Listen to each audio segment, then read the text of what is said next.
Greetings, and today I have the very first deck for for Gwent the Witcher card game ever since update 3.1 came out, and I'm actually pretty excited to show this deck. Believe it or not, this will be the first time that I will be using Queen Calanthe as the leader, so I will be showcasing Queen Calanthe's deck with these cards that have been well, not all of them have been reworked, but like I've found a way to like sort of hopefully make these work.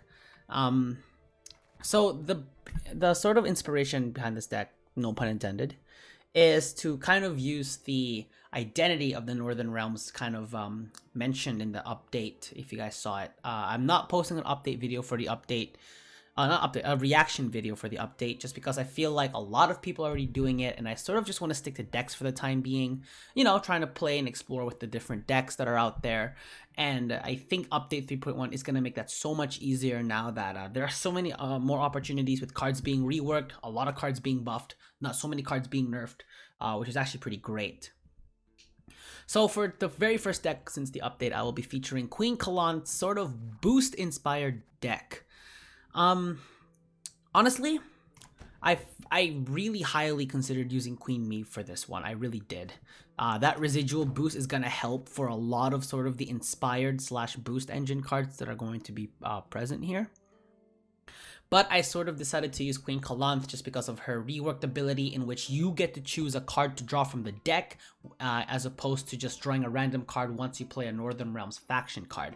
So she is literally the leader version of Dandelion Poet, only pretty strong.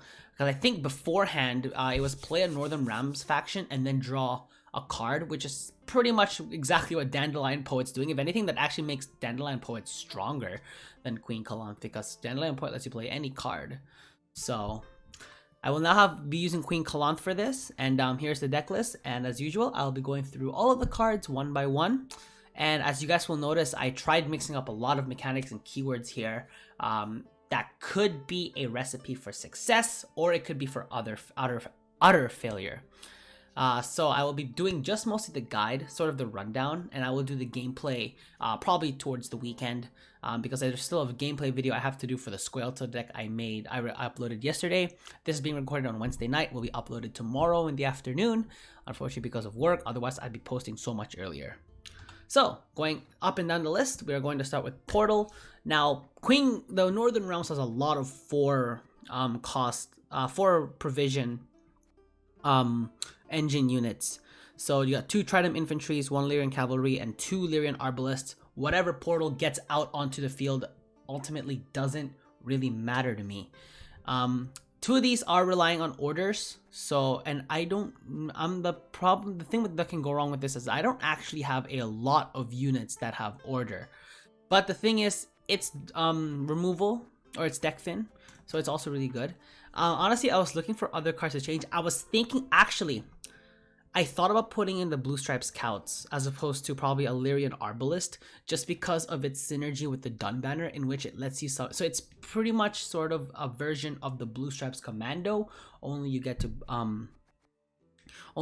summon it. Now the only problem I have with this is if I don't have the Blue Stripe Scouts in my hand and I use Portal and it gets out, like, you know, it gets out the Blue Stripes Commando, it's essentially useless. I could actually replace it for a Kaedweni Knight, just a sort of a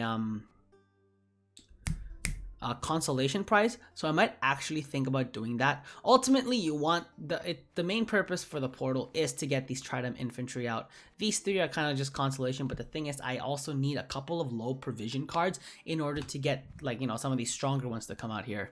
So now that I think about it, how many orders have I? 2 orders, 3. 2, sorry. 2. 3. So I'm 4, 5, 6. So I do have a few orders, but not that much. So I'm actually okay with taking out probably a Lyrian Cavalry, because I don't need self boost, and then Kaedweni Cavalry. And so yeah, so there we go. So that'll honestly be fine for me. Actually, I might even be, oh sorry, not Kaedweni Cavalry, Kaedweni Knight, sorry. I'm actually tempted to take out a Lyrian Arbalist for another, so maybe, there we go. I'll make that the deck list. So, Portal. Let's start with the top of the list again. So I'll either get a combination of the Trident Infantry, Kaedweni Knight, Lyrian Arbalist. Now, if I get the Kaedweni Knight out, it's okay, because it gets boosted when it gets played from the deck, which is awesome.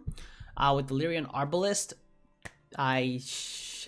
the thing is, I made this deck while I was at work, so I wasn't exactly, I wouldn't say it was 100%, but like I was already tired by then, and my brain was kind of already, you know, losing itself for a little bit. So anyway, back to the video. But the main core of the portal is that you want to get out the Tridem Infantry. You want the Tridem Infantry to sort of go off and do its thing by pinging opponents every time it gets boosted, and is supported by quite a lot of boost cards. So that's what Portal's going to do. And also it provides deck thin, which you guys know I love putting into my decks. So whether they make sense or not, deck thin is always going to make sense for me. Vernon Roche, again, get units out from your field to your from your deck to your field. Again, that's more deck thin, so that's already 4 cards coming out of the deck just from these 2 cards. That's a pretty strong deck thin card. So I'm trying to see if I can utilize the maximum power out of this deck, and this is how I plan to do it. The newly buffed Royal Decree, and it's buffed because its provision went down from 11 to 10, getting out any unit from my deck. So again, I have a lot of options to get all these other cards out. If Portal fails to take out, let's say I tried an infantry, I can always get it out through other means, similar with the Cade Waiting Knight, if I just need that boost in power, which is actually pretty great. Kira Metz is here to give, is pretty much to give that extra vitality charges to any units whose base power is going to equal the amount of vitality turns they're going to get. So it's going to be extra residual boosting.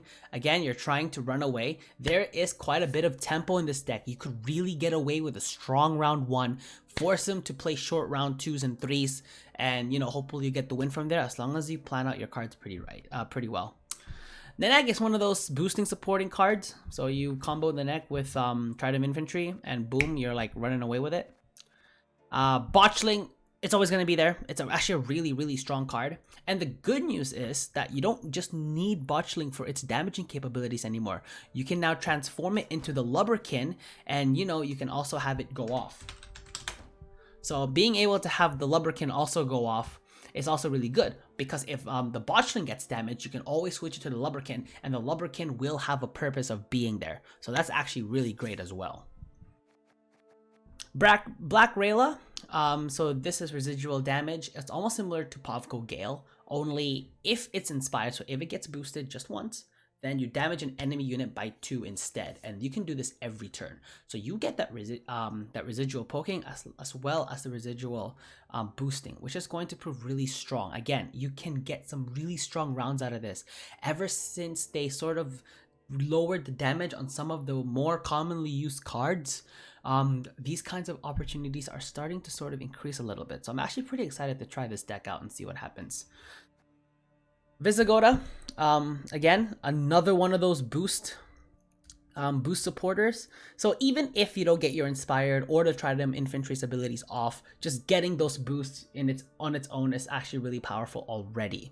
So you want to be able to protect these boost supporting cards and your engines as well. Nathaniel Pastodi, I needed to find a way to give these boosts some sort of benefit. So every time Nathaniel gets boosted, give bleeding to a random enemy unit for 2 turns. So again, similar to Tridem Infantry, similar to Anna Stranger, which is going to be coming up next. Every time it gets boosted, or similar to those inspired cards, every time this gets boosted, it's going to do something beneficial, and that's what you want it to be able to do. The buffed Anna Stranger is, if it's not boosted, if it's not inspired, it can still boost allies this time. So even if I'm maintaining its base power of 4, it will buff a unit to the right by 1. But if I get it boosted initially, then it will boost both units by 1 instead. So it's gotten even more powerful, because now it can be used even if it has base power. So again, another one of those supporting cards. Reinforcement is a very good versatile card in a deck like this, where I can either use it to summon another inspired or support boost a boosting support card, or if I need another Tridem Infantry, or, you know, whatever I need. So that's what reinforcement is going to be there for us, for that, getting that extra engine out. Bloody Flail gets stronger and stronger the more soldiers I have on the field, so I kind of have to be able to keep these soldiers on the field. I don't have too many. I have 2, I have 4, I have 6, I have 7. I have 7 soldiers, so the Bloody Flail's max damage is going to be 7. but the maximum is going to be great. Even if I don't damage it completely, the bleeding is also going to go down and it's going to be damaged anyway. So how many, do I have any soldiers as gold cards? I do not recall. I have Black Rayla, that's 8. And yeah, that's about it. So Bloody Flail doesn't exactly do too much here, but I just thought it was an interesting card, so I thought I'd give it a try. Knighthood, another boosting card. It boosts 6 points, separate, randomized, distributed randomly to your units on the field. So let's say if you have all your engines out early and you want to use Knighthood to benefit them all, go ahead and blast it. You're going to get all your boost, plus you're going to get their abilities activated if they're the only units on the field initially. Temerian Drummer, it's literally a weaker version of Anna Stranger, where it only boosts the unit to the right by 1. I feel like I'm gonna go through the changes that you can make with this deck, because honestly there's just so many opportunities that you can, or so many possibilities that this deck can go to because of its reworked cards. Reinforced Trebuchet is on, so this used to damage just units on the enemy ranged row by 1, but if it gets boosted, then you get to damage any random enemy unit by 1 at the end of the turn. So it actually got pretty strong. Dan Banner, it's again the boosted counterpart of Blue Stripes Commando. So every time the Dun Banner gets boosted, then you summon a copy of it from the deck. Again, that's deck thin, very valuable. Traveling Merchant. I put Traveling Merchant here because I needed a way to filter out cards. So if I had, let's say if I had too many boosting cards, as you guys can see, because I have quite a lot of boosting cards, then I can use Traveling Merchant to put a boosting card away and hopefully draw either a strong gold card or a, like a Trident Infantry, Reinforcement. One of those cards that relies on boost to get their abilities off. So you want to have a balance of cards that do boosting and cards that benefit from boosting. You want to have a balance of that. If you have too many of one side, it's going to be completely useless and your game is going to go off. If anything, I might actually change one Temerian Drummer for a second Traveling Merchant. That way I can actually maybe remove Bloody Flail and get a 7 cost card that's going to benefit me. So again, you can tweak this deck in so many ways that it's going to help you out so much. So I'll go over all that once I'm kind of finished here. Trident Infantry, this is sort of the main core of the boosts. Is every time it gets a boost, of course, you can damage a random enemy unit by 1. Now, if it gets too strong, I have a sinking feeling that Geralt of Rivia is going to be even more valued now, especially against Northern Realms, where all the cards are relied on being boosted. So you might want to watch out for that one as well. If you want any card to be taken out, I would rather have the sort of support cards get taken out as opposed to the actual cards that benefit from the boost support, just because I've had quite an abundance of boosting cards as the deck, I guess can already see, but not so much of the cards that benefit from it. Cade Wedding Knight, again, it's sort of just there as a sort of deck thin if the portal gets it out instead of the Trident Infantry, then they'll get the boost, which is nice, but you won't exactly have the benefit from the Trident Infantry. And last but not least, we have Lyrian Arbalest. Honestly, Lyrian Arbalest is just a filler. That's really all that it's there for. No, the thing is I can't put the Lyrian Scytheman, even though the Lyrian Scytheman would actually benefit on a deck like this because it gets boosted by 1 for every boosted allied unit, and that's actually super good. But the thing is, I kind of want to try out Portal, and yeah, Lyrian Arbalest was sort of just a filler there. And yeah, I think that's pretty much all for sort of for this deck. Any changes that you guys that I might make actually is I would probably try and remove Bloody Flail. Bloody Flail is sort of just there to kind of add a different mechanic to the deck. I have a quiet boosting. I have quite a bit of boost beneficial units. I have quite a bit of deck thin. Not so much removal and pinging. The pinging is coming from the Botchling, coming from Nathaniel, from the Bloody Flail, the Inspired Trebuchet, and the Trident Infantry. But the Trident Infantry is like very crucial to this deck. So I would probably try and switch out Lyrian Arbalest. I would probably try to switch out Bloody Flail. Reinforcements maybe, but you want to have an insurance that you're gonna get at least a good engine card that this to come out. So that is sort of my rundown on this deck. I actually think that this is a pretty solid deck considering I made it at work in the middle of lunchtime. And I think from now on, every time at work during lunchtime, I'm probably just going to play. I have time for to play 2 Gwent games, so I'm probably going to do that every lunch. So, you know, I want to try and be more committed to Gwent. And this is sort of the deck list rundown. Let me know what your guys' thought on this deck is. Any changes you'd like to make. Again, Queen Calanthe is just a card I wanted to try out because of its reworked ability. Otherwise, I might go with Queen Meve and maybe remove a couple of the boosting cards and support them with more engines. Again, a lot of changes you can make, so many possibilities you can do. It's just what I love about this deck. I am going to try out this deck and have it posted hopefully by Saturday. But this deck guide list is going to come out tomorrow on Thursday. So look for it between 6 to 9 p.m. Pacific time.